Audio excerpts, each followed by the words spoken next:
I was at a retreat for writers a few years back, and one of the authors was talking about a time where he was writing, and he was just in a rhythm, and the words were flowing, and he used this phrase that you often hear. He said it was better than sex. So I asked what I thought was the most obvious question, which was, if writing is better than sex, are you sure you're doing the sex part right? Because it's pretty good. So let me say, if you're married and sex is not a meaningful, fun, deeply connecting part of your marriage, then it's very possible that you're not doing the sex part right, which would not be surprising because you have not been set up for success in that area. Most of what you learn in the culture, and even most of what you've learned in the church, has not set you up to have a great sex life. So let's explore what I call sex in paradise to help you reclaim and rediscover God's amazing gift for your marriage.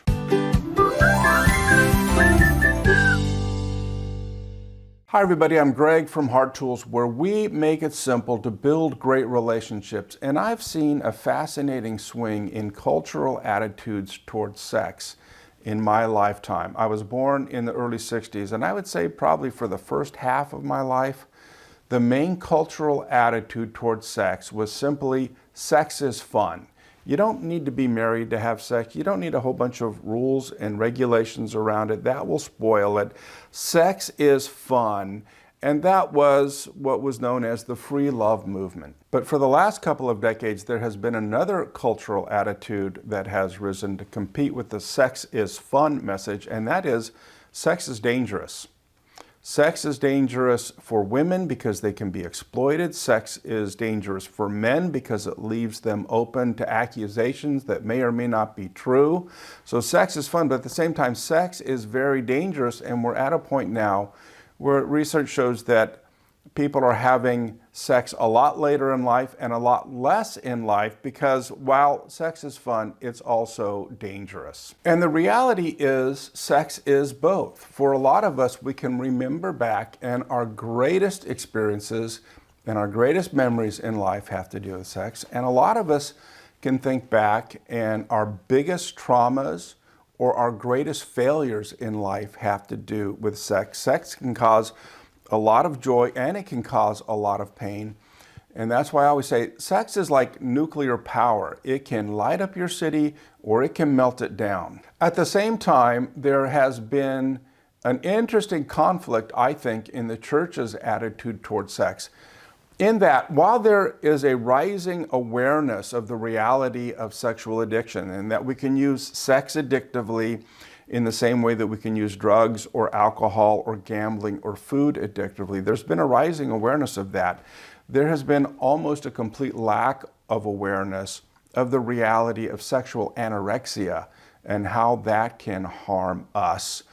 So just as with food, where one person can have a problem overeating and using food addictively, another person could be anorexic and be hyper-controlling of food and not be healthy in that way. And then we can have people who are both, right?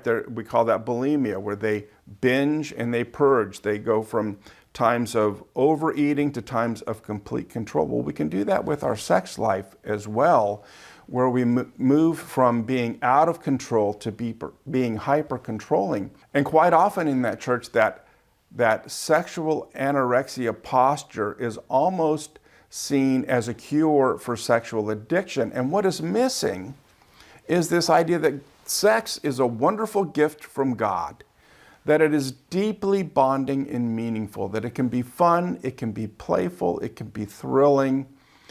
And so in this series, we're going to explore how to rediscover God's gift for your marriage by having what I call sex in paradise.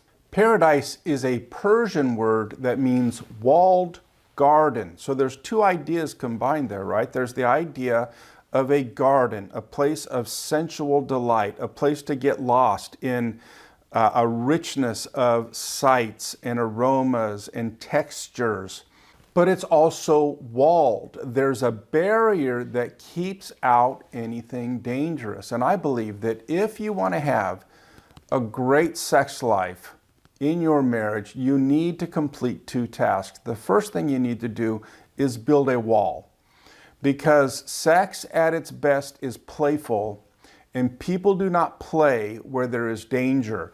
So what you want to do is you want to build a wall that will ensure that both of you feel safe during sex, and you are both sure that nothing will happen that will make you feel unsafe. The second task you need to do is grow your garden. You need to cultivate sensual pleasure and delight that you can both enjoy and you can both count on. Now, when you get married, you have all sorts of potential to have a great sex life. But when you get married, you do not have a wall and you do not have a garden.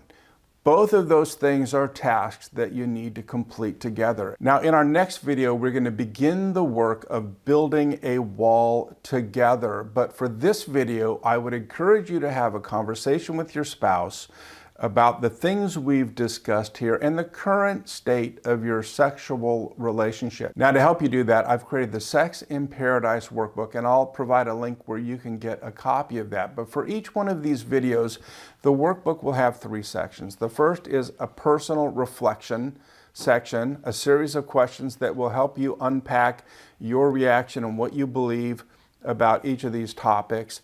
The second section will be a couples conversation. It's a series of questions to help you and your spouse discuss some of these tricky matters. And then the third section is a conversation debrief.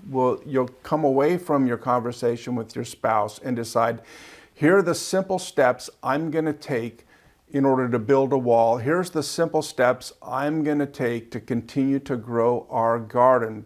Because as you know, simple steps is what we're all about here at Heart Tools. Simple steps, practice, practice, practice. That's what Heart Tools is all about.